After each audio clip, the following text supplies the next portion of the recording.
नमस्कार। कैसे हैं आप देख रहे हैं द व्यूज मीडिया और मैं हूं मनीष ठाकुर। बिहार में एक कहावत आम हो गई थी कि आलू के बिना समोसा नहीं और लालू के बिना बिहार नहीं। लेकिन जब लालू प्रसाद यादव जेल गए तो बिहार राबड़ी देवी के हवाले हो गई और बिहार के मुख्यमंत्री बन गई राबड़ी देवी।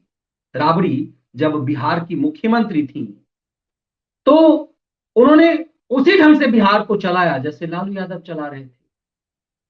बिहार के पूर्व मुख्यमंत्री लालू यादव से ज्यादा समय तक बिहार की सत्ता पे काबिज रहे। बिहार में एक आम धारणा है कि राबड़ी देवी को ही राजयोग था और चूंकि राबड़ी को राजयोग मिलना था इसीलिए लालू को राजयोग मिला। राबड़ी लालू को साहब कहा करती थी और जेल से भी लालू ने बिहार की सत्ता चलाई। राबड़ी देवी सिग्नेचर करती थी। राबड़ी देवी को सिग्नेचर तक भी नहीं आता था, ऐसे वो तीसरी पास थी, लेकिन वो साइन करने के लिए भी उन्हें सिखाया गया था। बिहार की पहली मुख्यमंत्री जब के बारे में कहा जाता है कि वो राबड़ी देवी हैं।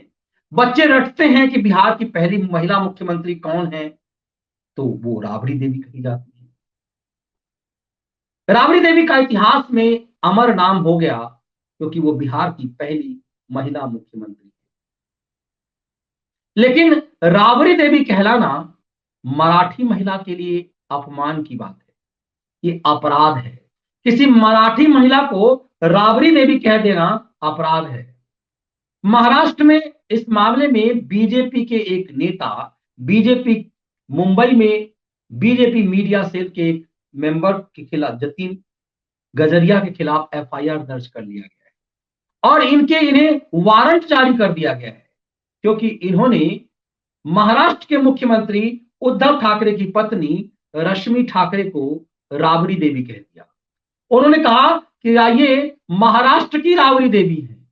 दरअसल ये बात जितेन ने इसलिए कही क्योंकि फिलहाल कुछ महीनों से महाराष्ट्र के मुख्यमंत्री कामकाज चला नहीं पा रहे। महाराष्ट्र के मुख्यमंत्री उद्धव ठाकरे लंबे समय से बीमार हैं। रीढ़ की हड्डी में उन्हें कई तरह की समस्या है। इसलिए सवाल उठ रहा है कि महाराष्ट्र में सरकार कौन चला रहा है। शिवसेना को लगता है कि कहीं किसी भी तरीके से शरद पवार कोई गेम नहीं करते, कहीं अपने भतीजे को सीएम की कुर्सी न थमा दे। उद्धव ठाकरे को लगता है कि उनके बेटे आदित्य को लोग चीफ मिनिस्टर स्वीकार नहीं करेंगे क्योंकि अभी उनकी उम्र और अनुभव कम है।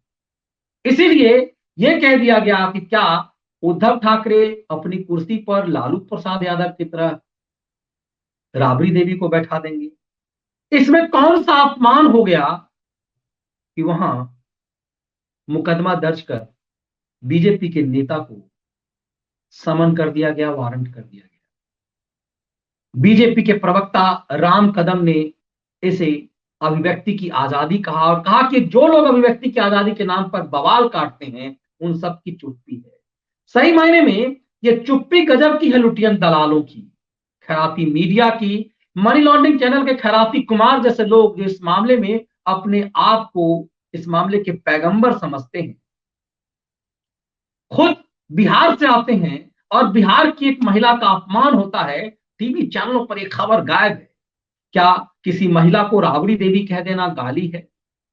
राबड़ी तो बिहार की गौरव हो चुकी हुई है क्योंकि बिहार के बच्चे जब भी इतिहास के पन्नों को पलटेंगे और याद करेंगे कि बिहार की पहली महिला मुख्यमंत्री कौन थी तो उन्हें बताना पड़ेगा कि वो राबड़ी देवी ही थी। राबड़ी देवी ने लंबे समय तक बिहार की सत्ता को चलाया और कहा जाता है कि किसी भी ढंग से राजद के सदस्य कहते हैं कि लालू जी से बेहतर उन्होंने चलाया। लालू प्रसाद यादव उस कांग्रेस के सहयोगी रहे।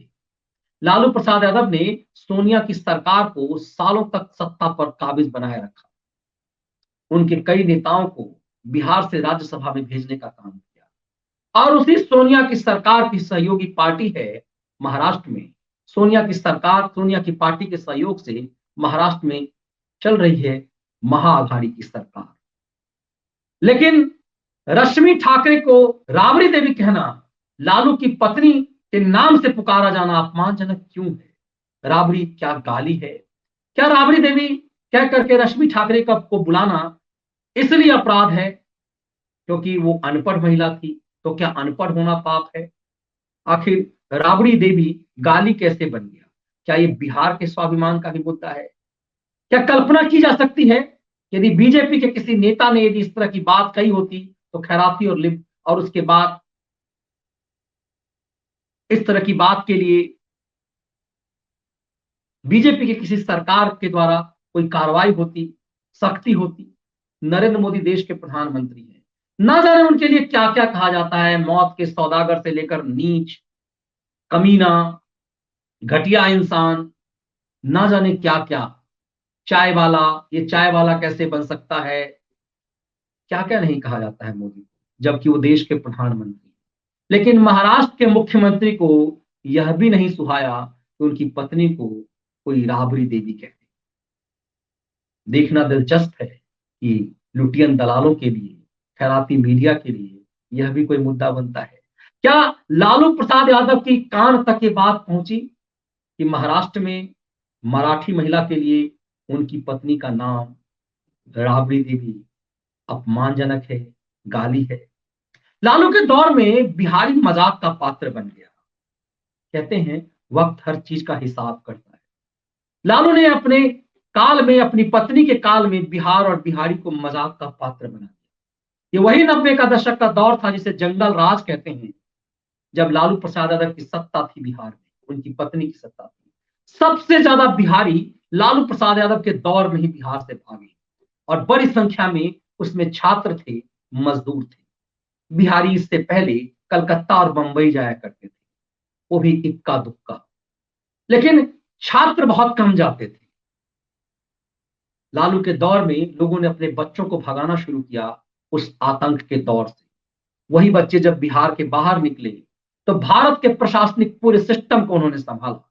आज ज्यादातर जगहों पे यदि बौद्धिक मसाज का काम यदि देश के लिए कोई कर रहा है तो उसमें सबसे ज्यादा संख्या बिहारियों की है। बिहारी सबसे ज्यादा प्रशासनिक अधिकारी हैं, बिहारी सबसे ज्यादा पत्रकार हैं, मगजमारी के धंधे में लगे हुए हैं, और बिहारी सबसे बड़ी संख्या में आईआईटीएन इंजीनियर और डॉक्टर हैं। फिर एक बिहारी महिला अपमानजनक शब्द कैसे हो सकता है? एक बिहारी महिला का नाम अपमानजनक कैसे हो सकता है? आज बिहार की महिला चौतरफा अपना परचम लहरा रही है। फिर राबड़ी देवी जो बिहार की नेत्री हैं, वो अपमान का शब्द कैसे हो सकता है? रश्मि ठाकरे की तुलना यदि राबड़ी देवी से कर दी गई तो इसमें अपमान क्या हो गया? यदि उद्धव ठाकरे के बाद उनकी पत्नी इस पूरे मामले को, उनकी सरकार को संभाले तो ये गाली कैसे हो गया? आखिर एक बिहारी महिला, महाराष्ट्र में उनका नाम गाली और अपराध का सूचक कैसे बन गया? निश्चित रूप से ये देश के लिए एक गंभीर मामला है।